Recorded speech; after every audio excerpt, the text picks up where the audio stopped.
If you watch my videos or you've heard me speak, you've probably heard me talk about the importance of gratitude, the idea of giving thanks. And by now, you probably also know why it's so important. It changes the state of mind, it changes the state of your body, it changes your stress hormones. Giving thanks or feeling the feelings of being thankful or having gratitude in your life as a regular part of your life experience is so important for so many reasons. It's good for you. It's good for your physical health. It's good for your mental health. It's good for you in terms of helping you to reduce stress. But some of you have been asking me, how do I do this? What do I do? How do I make this part of my real life experience or my everyday experience? And that's the important part. Making sure you get into a habit, even if it's a slow start, get yourself to a point where this is a regular part of your existence, meaning a daily part of your life experience. So what's a good way of incorporating gratitude or feeling thankful into your life? You know, so many people make this too complicated. Sometimes people make it fake. It's not real.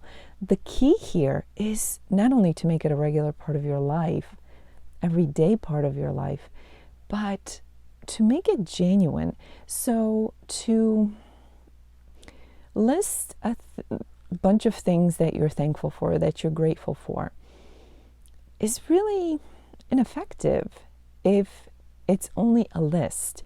You have to have your heart in it. You have to feel it. If you're going to be thankful or grateful for something, then the important thing is to feel it, have it come from the heart, experience it with your being. That's where you get those benefits that help you in your life, including your ability to reduce stress and better manage stress. So how can you get this into your life as a regular part of life? Well, some people like journaling. Some people like to write things down, and maybe you're one of those folks. If you like journaling, why not focus your journal entries on things that you're thankful for or grateful for? Whatever word you like to use. People have preferences. Some people use them interchangeably. It doesn't really matter to them which word they use. That's really up to you. Let's not get hung up on those details, because too often people do, and that just derails the whole process. So if you're someone who enjoys journaling, or if you're someone who is interested in starting journaling, why not take some time? And it really doesn't have to be complicated. Make it a few minutes at the end of every day when you get into bed and before you turn off the lights, rather than watching TV or playing with your phone or, looking at a screen. Get yourself a journal. Get yourself a nice journal, something where you can write. Take, let's say, 5 minutes before you go to sleep to write down some things that you're thankful for or grateful for.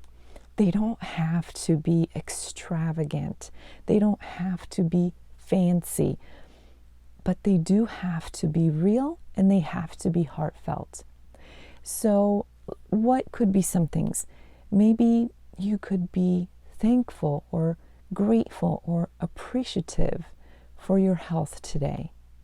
Maybe on that list, it could be your kids. Maybe they clean their rooms without putting up a fight. Or maybe your partner or your spouse cooked dinner or helped you to clean up after dinner.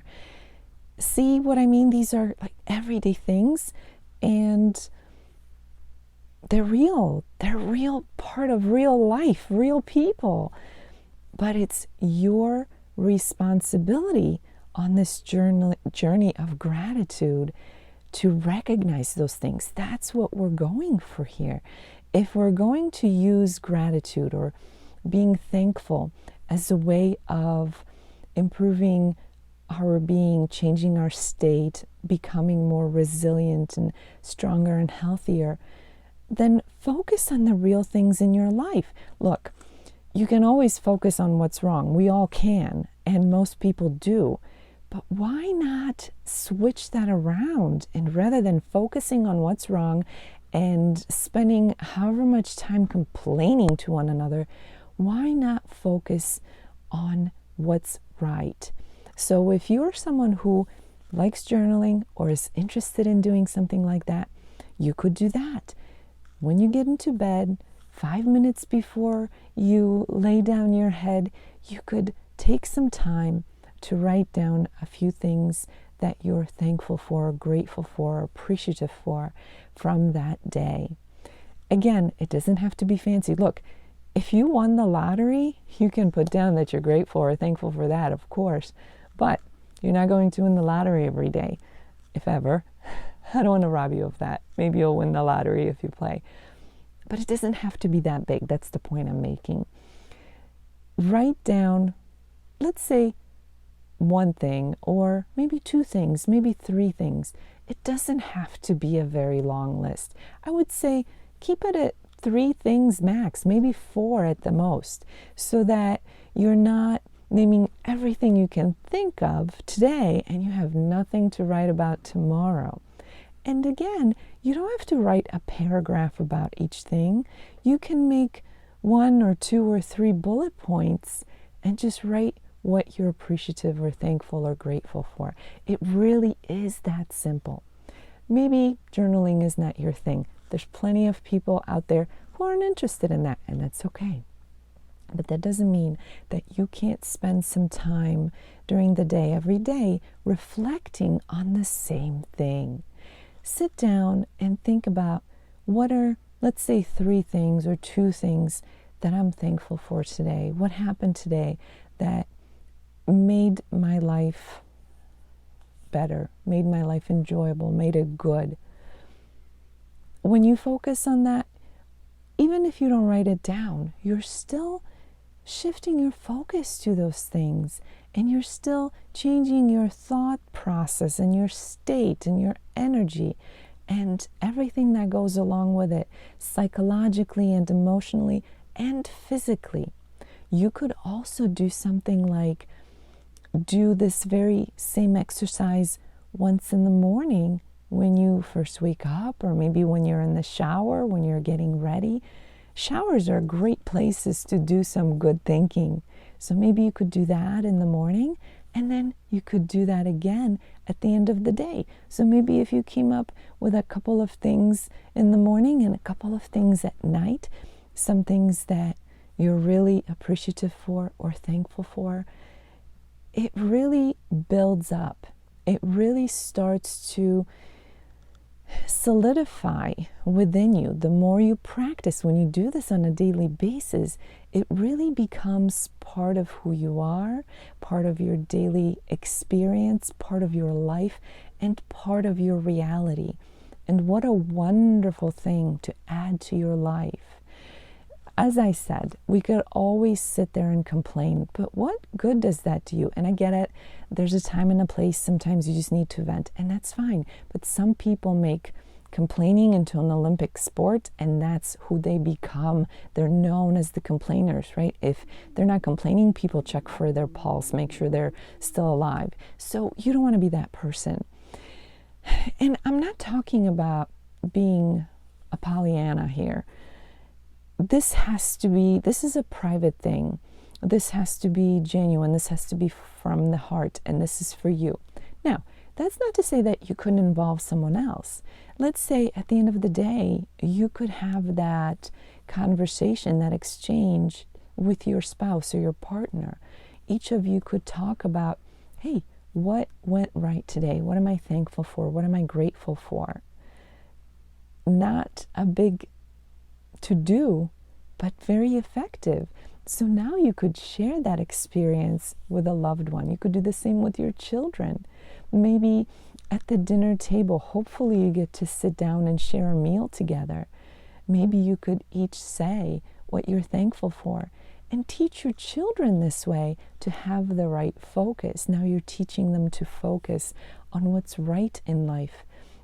Whatever we focus on, that's where all the energy, all the attention, all the reality goes. So if we focus on all the horrible things in the world and all the horrible things in our lives, that's where the focus will remain. That's why it's so important to practice these exercises where you shift your energy into gratitude and thankfulness and appreciation. So you have some choices here that outlined. And again, there are benefits to writing things down if you want to journal, because guess what? You can go back and look at your entries in the past, from the past, and that's a nice thing.